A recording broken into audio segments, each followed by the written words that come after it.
Sunny day. Yeah, exactly. I can see a lot of signs. Yeah, it's been a good day. Yeah. Peterborough's back. We've had a cracking day. Isn't it a good feeling? Yeah.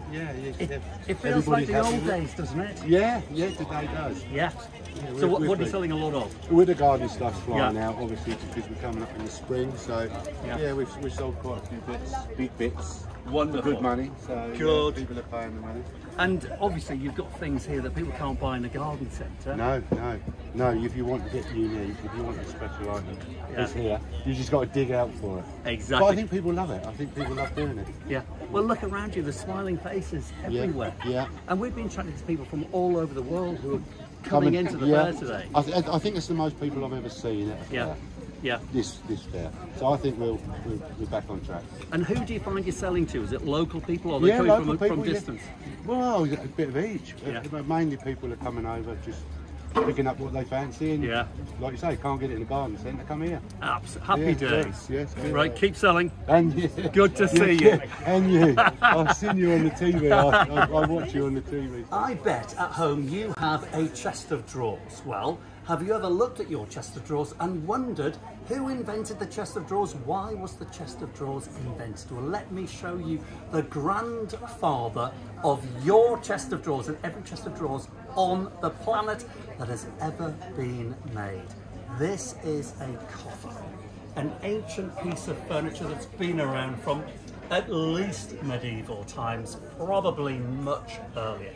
Very basic, you can see it's lifted up off the ground on these legs. Good reason for that, because floors, when this was made in the 17th or 18th century, were generally damp, and so the damp would rise, and you wouldn't want whatever was inside the box, which would be blankets, food, treasure, arms, anything. You didn't want it getting damp, so you had to lift it off the floor.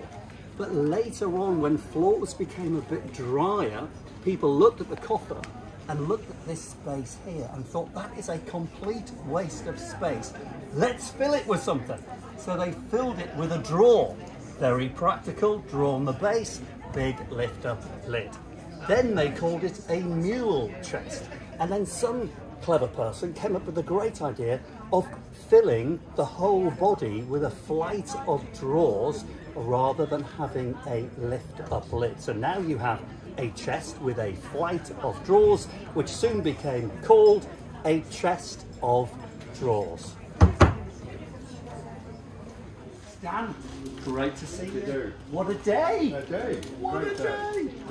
Doesn't this feel like the old days? So many people, so much money changing hands. It's great, absolutely. I mean, we was at Newark 2 weeks ago. We had snow, wind, sunshine, rain, but it's the weather has brought the people out, hasn't it? I mean, it's brilliant. The crowds are brilliant, and we brought lots of stock again. You know, from like last time. And I can see it.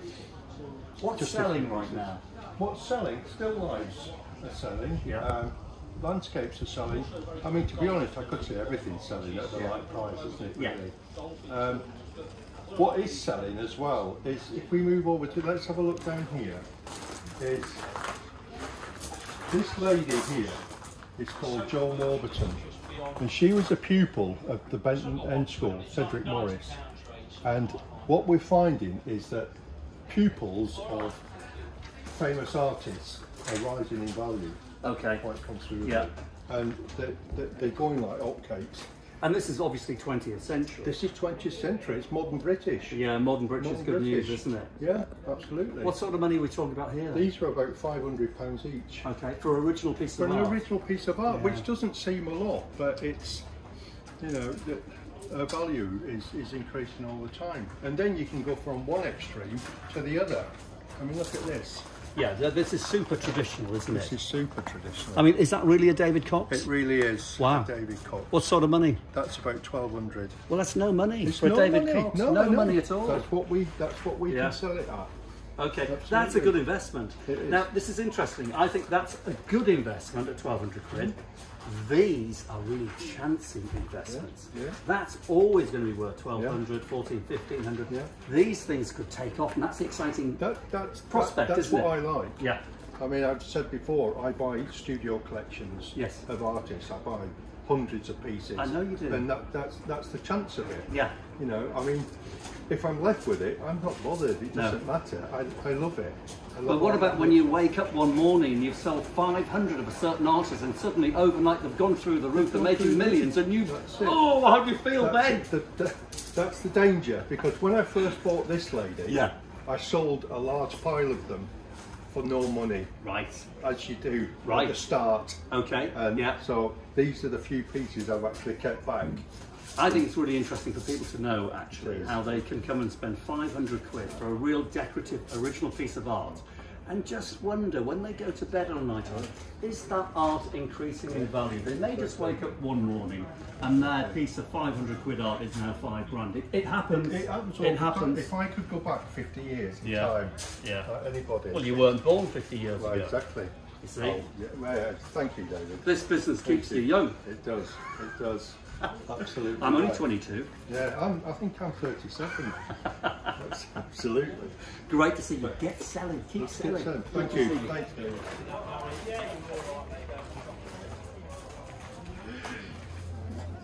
Now let me introduce you to a very easy, simple, enjoyable, cost-efficient area of collecting, and that is old bottles. To me, they are just fascinating, and I've been fascinated with them since I was a very young boy. And if I was to show you one that I particularly like in here, it would be this one here.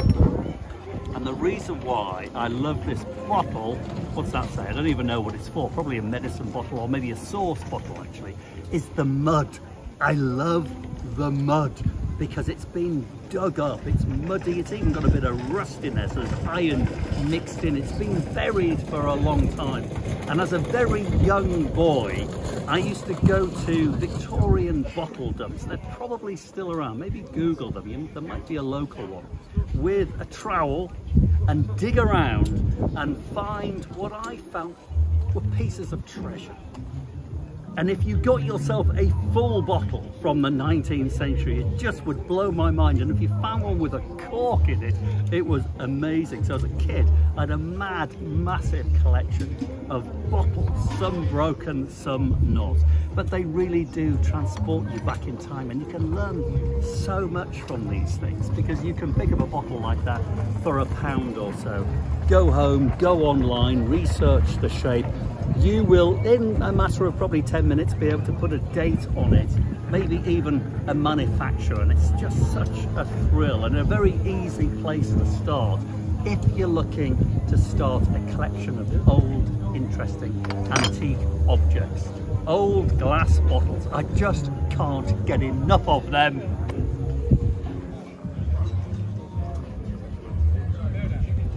I want to introduce you to a local man. When I say local, I mean local to me, because we're at Peterborough now. This is David from Bedale. Bedale, North Yorkshire. Beautiful place to visit.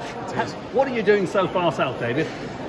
Well, you've got to travel to get some sales going. There's not much up north, actually. Oh, really? No, not many Yorkshire fairs, I should say. No, you're right. Wetherby, York, and that's it. You're right. You're Edinburgh's right. just cancelled. Oh wow, it's great down here. Yeah. Oh yes, absolutely. Got to come down. Yeah. I'm going to Lardinline next week. Perfect. So, so you're staying on the road?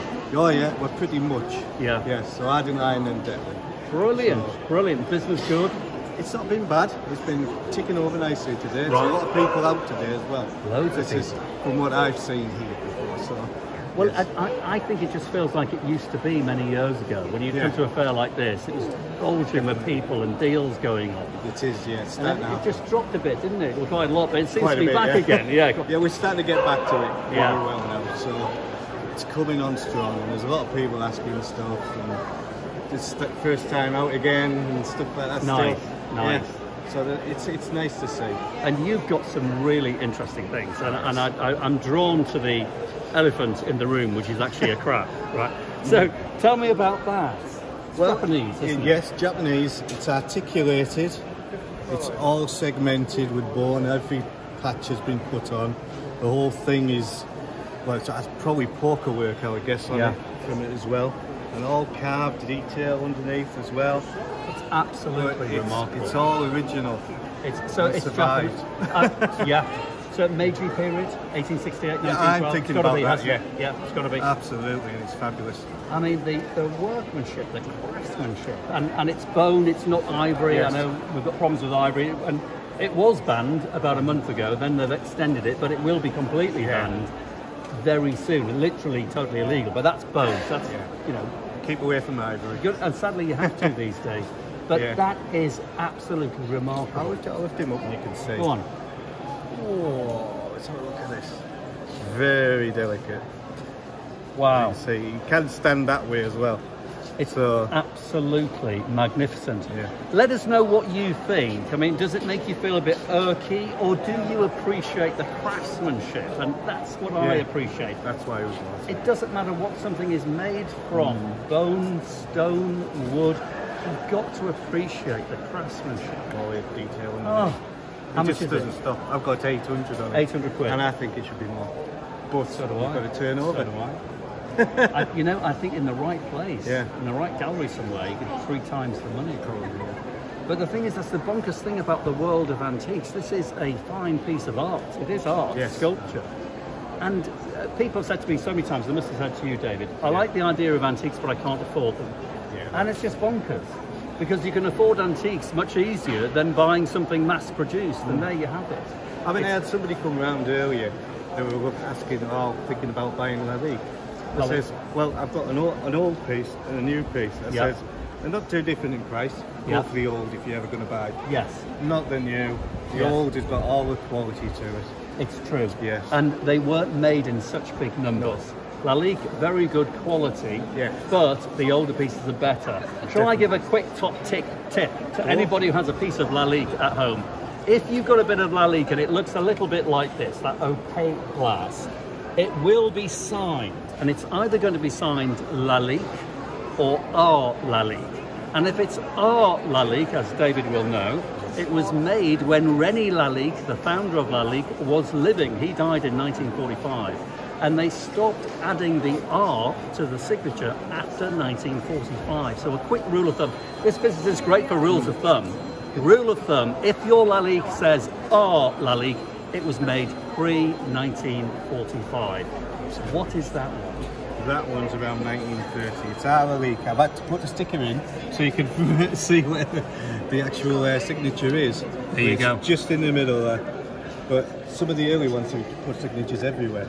Yes. They're not all in the same spot. That's just engraved on the base and that's it. That's just Lalique. Very nice, but mass-produced. That was made when René Lalique was running the factory. It makes a big difference. Lovely stock, David. Thank you. You've got a very good eye. Great to see you. Yeah, no problem. And I'll see you in Bedale sometime. Oh, we get round there. You might get to Bad Darwin's again. Where's yes, the auction house. Yes, of course. I think I was there when you sold your curb. Oh, on the Antiques Road trip. Yes, I was there. I know it. Yeah, well, I'll probably more likely see you in one of the pubs. That's a chance. Thank you very much. Here we go. I'm going to give you a very interesting choice, possibly a dilemma. Let's say you want to furnish your home with a very stylish chair. Now, chairs, I must say I have a bit of a love affair with chairs. I always have done. Now, you might be thinking it looks a bit old-fashioned in this 1980s Draylon. Well, yes, it does, but you can reupholster it. But this is a cabriole-legged Victorian chair dating, let's say, to 1880. So it's 140 years old. Now, here is the choice I'm going to give you. Do you, A, want to go out and buy one of these chairs, exactly the same, a reproduction of a very high quality reproduction, in other words, to exactly the same standards as an original Victorian one, and pay £2,000, £3,000 maybe, completely done in the fabric of your choice? Or do you want to buy an original one here from Peterborough Antiques Fair for £80? There you go, there's your choice. What do you want to do? Bonkers, isn't it? Jeremy, very good to see you. Thank you, nice to see you too. I walked by not very long ago and there seemed to be an awful lot more stock than there is right now. What's been going on? Well, I must admit I've been very, very pleased. I've sold an awful lot of good quality Worcester. This shelf here was chock-a-block, full of beautiful enamelled Worcester vases, Wow. and they've been snapped up, which I'm very pleased to see. In fact, I must say that Worcester is one of the main things that I'm able to sell. Right. And I'm very pleased to do so. But you're passionate about Worcester, I am. which means you know what you're talking about, you know how to date it, you know what to look for, and that makes all the difference. If you're thinking about going into this business, learn, and Jeremy, you can never know enough, can you? Absolutely not. And every time you walk around a fair, you will learn something new. The old adage that you're always learning something. Every day is a school day is very, very true. It might only be the smallest bit of information, but it's something that you retain and means you'll always remember it for the future. And you're absolutely right, I am quite passionate about the Worcester. It all started when I collected it myself before I started dealing. Right. And I bought a lot of reference book, and absolutely right, I can turn a piece over and you date it, you find out who made it, who decorated it, its age, its style, and it really is passion in just a small item, the passion in a piece of porcelain. And some people watching this might think this all sounds a bit odd, right? But I get it.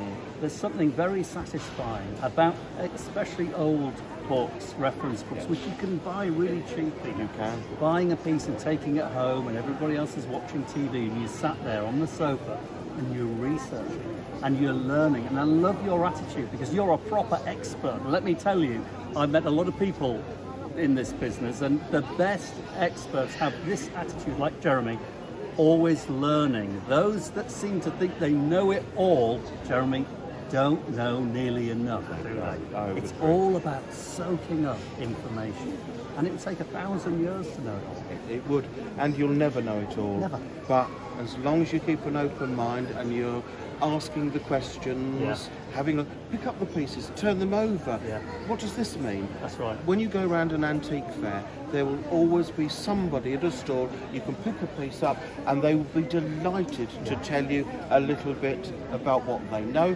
But conversely, you get collectors who come and buy from it, and they too can tell you things that you didn't actually know yourself. And then, of course, it's for the future. You'll remember that. And being open-minded and being willing to learn from somebody else. Because information, knowledge is key and is cash, isn't it? It is. Isn't it? Yes, it is. Knowledge is cash. It is. And you've got plenty of cash today. Could always do better. I'll leave you to it. Thank you, David. Great Lovely to see you. All the best. And hope to see you all sometime at any one of the 7 big fairs in the UK. Links in the description. Thanks for watching.